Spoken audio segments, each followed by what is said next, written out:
Okay, question is, so the quality of the candidates I send to the client is not great. My conversion figures of actually getting the offer through and getting paid are decreasing. I think what this recruitment owner is saying is it's becoming more and more difficult to actually get candidates through to sign off. Okay, past guarantee period, I assume. Right, so yes, we are in a talent war right now. We're in a talent war right now. Reasons why I'm not going to go into, but the acceptance of we are in a talent war. So often you might be in a market which is client driven or is candidate driven. Lots now are being candidate driven. So the quality of the candidate is absolutely key. So if we think about what's actually happening here, so we have a role and then we need the matching candidate. So the first thing comes down to reverse engineering the steps. So yes, we can come with a quick fix on this, focusing on the candidate. So how do we get better candidates? But actually taking a step back, how do we make sure we got the right role? And what I mean by that is if we got the right role for your business in the right niche with the right fee, with enough room to actually expand that niche or that sub niche, so you can go from 200k to a million. Is it big enough? Is it niche down enough? So the quality of the candidate actually starts with the role. And I'll focus on that in a different video. But the quality piece of the candidates, if we focus just on that piece, is if we're sending across candidates to the client, it depends how we're actually attaining those candidates that we're sending to the client. So again, there are some precursor steps to this. For example, are we in a retained position whereby we've demonstrated to the client that we have 95% of the candidates inside our CRM, our ecosystem?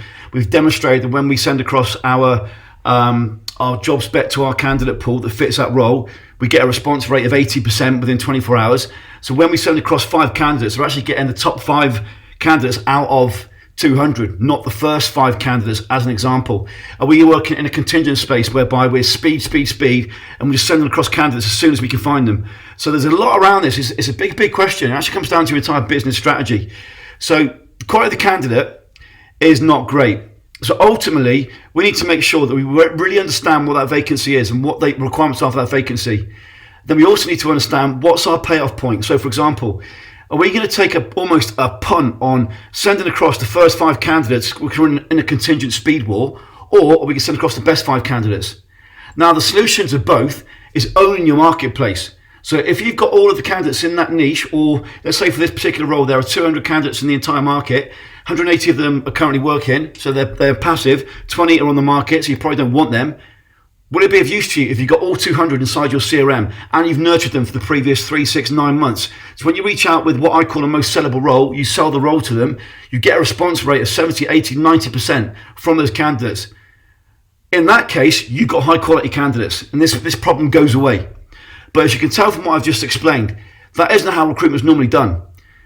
Role comes in, we drop everything, bam, bam, bam, bam, bam, we get the candidates, send them across.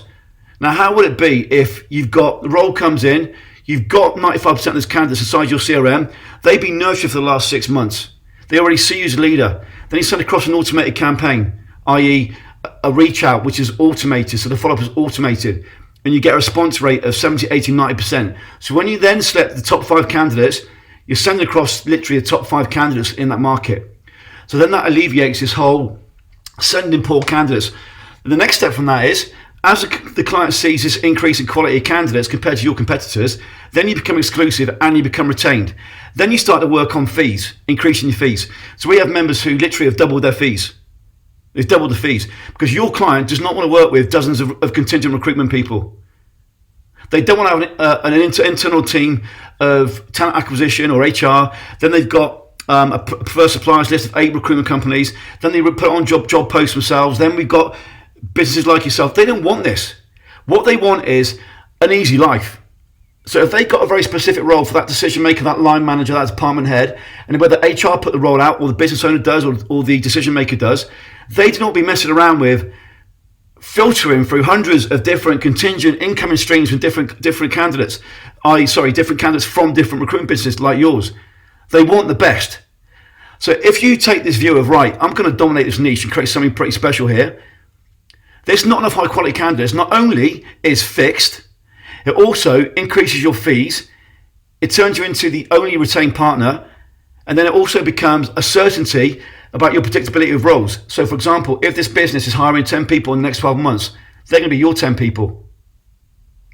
So if we do this properly about building a business, not just firefighting all the time, the high quality candidates is step one in you actually hitting 7 figures fairly, I won't say easily, but simply. So with that said, that's how you fix high quality candidates. Well, that's one strategy. There's a whole host of strategies, but that's one strategy. Stay strong, speak soon.